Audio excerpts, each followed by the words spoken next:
Good morning, students. In last class, you have studied about Khelo India programs. Now, today I am going to teach you new chapter that is known as Olympic Value Movement. Students, Olympic Value Education. Olympic Value Education, it means this is related to Olympic movement. It means we will study in this chapter about Olympic and related to all the games which is organized through it, like ancient Olympic, modern Olympic, Para-Olympic, Deaf-Olympic, and rest of others. We will study through it. And this chapter is so much important for us because near about all the games include in Olympic games. That's why I am telling here about Olympic value education. Here you will find sport activities at various level, including Para-Olympic and Special Olympic, and another Olympic is known as Winter Olympic Games. तो ये ढेर सारे Olympic के नाम से game होते हैं that organise time to time, means every 4 years it will be organized in various countries of their capital. अलग अलग देशों की राजधानियों में ये गेम ऑर्गेनाइज होते हैं जो बहुत ही इंपॉर्टेंट होते हैं. एंड आफ्टर दैट है ancient Olympic game. Ancient Olympic game के बारे में, ये प्राचीन समय में होता था और इस ओलंपिक गेम को ऑर्गेनाइज कराने का पहला जो मोटो था वो ये था कि लोगों के बीच कोऑर्डिनेशन बनाना. पहले छोटे छोटे स्मॉल किंगडम होते थे, छोटे छोटे राज्य होते थे जो आपस में लड़ते थे, झगड़ते थे, मारपीट, इससे लोग ऊब चुके थे.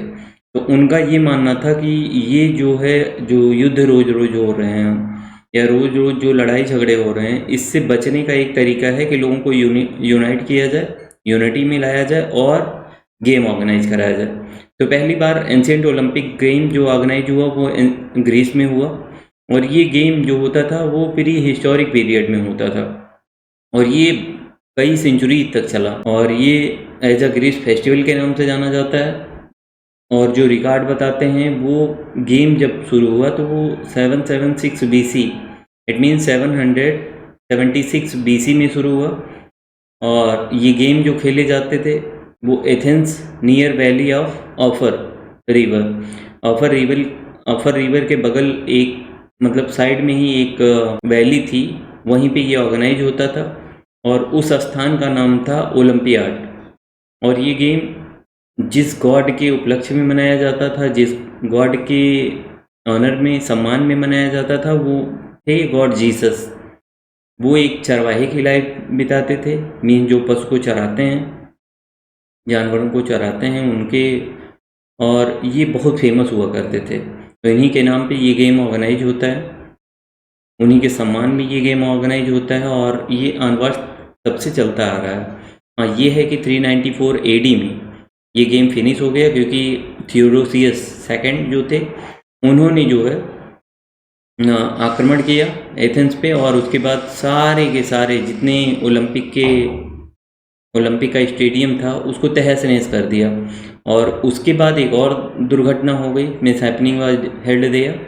वो ये हुआ कि वहाँ पे बहुत तगड़ा भूकंप आया जिसकी वजह से सारे के सारे जो एविडेंस थे कि यहाँ गेम होता था, जो ओलंपियाड था, वो पूरा का पूरा ध्वस्त हो गया. इस वजह से गेम बंद हो गया. Here you will study.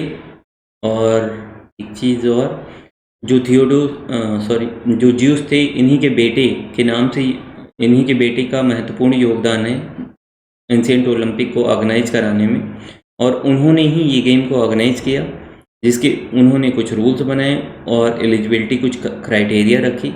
जो criteria here you will find. Number 1 पे जो कंपटीटर थे वो ग्रीक के ही हों और कम्प्लीटली फ्रॉम पैन हेनेलिक रेसेज. जितने भी कंपटीटर होते थे वो ग्रीस के ही मेनली होते थे या यूरोपियन कंट्रीज के होते थे और वो आपस में पार्टिसिपेट करते थे. दूसरा जो था वो महत्वपूर्ण था, सेवेज और क्रिमिनल्स, ऐसे लोगों को पार्टिसिपेशन नहीं होता था क्योंकि रीज़न ये होता था कि इन लोगों को बैन कर रखा था, ये लोग पार्टिसिपेट नहीं कर सकते थे.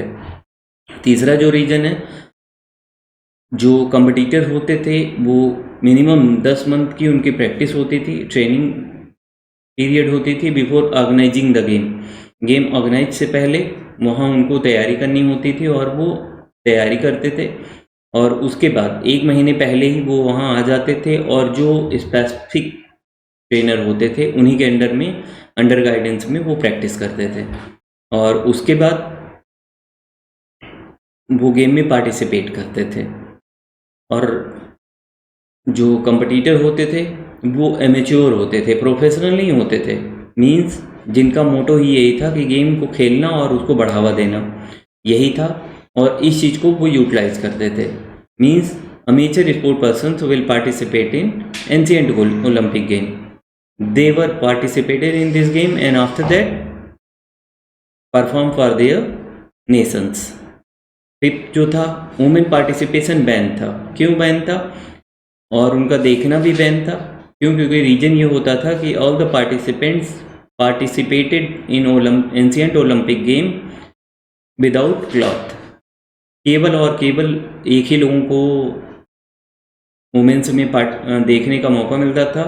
वहाँ जो टेम्पल था जियो जी का, उन्हीं के टेम्पल की जो पुजारन थी उन्हीं को देखने का केवल अधिकार था। बाकी किसी भी वुमेन को पार्टिसिपेट और देखने का मौका नहीं मिलता था।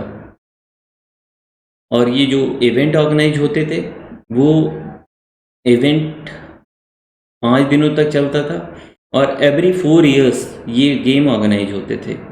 और ये गेम जो है new moon day in July after 4 years, ठीक है।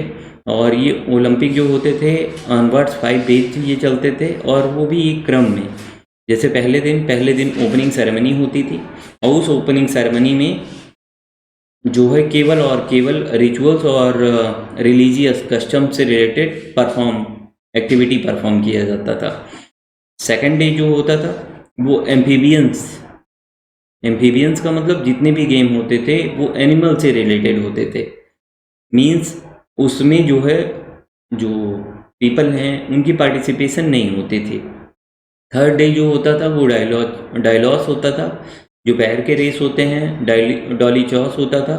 मींस रथ गाड़ी जो होती थी उसका पार्टिसिपेशन होता था। तीसरा जो है pentathlon it means running, jumping और थ्रोइंग इवेंट्स ऑर्गेनाइज होते थे उस समय।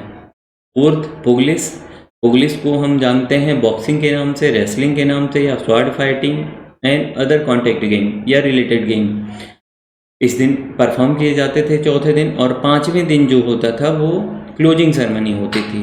और आपको जैसा कि पता ही है कि क्लोजिंग सेरेमनी में केवल और केवल प्राइज डिस्ट्रीब्यूशन होता था, और जो प्राइज दिया जाता था वो ऑलिव लीफ का मुकुट बना होता था, वही जो है पहनाया जाता था। बाद में उनके नाम से दीवालों पे लिखवाया जाता था। जिस देश की वो रहते थे वहाँ पिजन छोड़ा जाता था, और उसी में बड़ा सा बैनर लिख दिया जाता था, जिससे जो है वो उड़े तो वो लोग देखें कि हाँ इस बार इस बंदे ने विनिंग की है या विनर बना है। तो इस तरीके से ये गेम ऑर्गेनाइज होते थे। और today's game will be homework will be here, discuss the history of ancient Olympic game. जैसा कि मैंने अभी आपको बताया कि हिस्ट्री क्या थी। Explain the rules and eligibility criteria of ancient Olympic game. इसके रूल्स और एलिजिबिलिटी क्राइटेरिया लिखना है। तीसरा, what do you mean by Olympic value education. Olympic value education क्या होता है ये लिखना है। Thank you so much.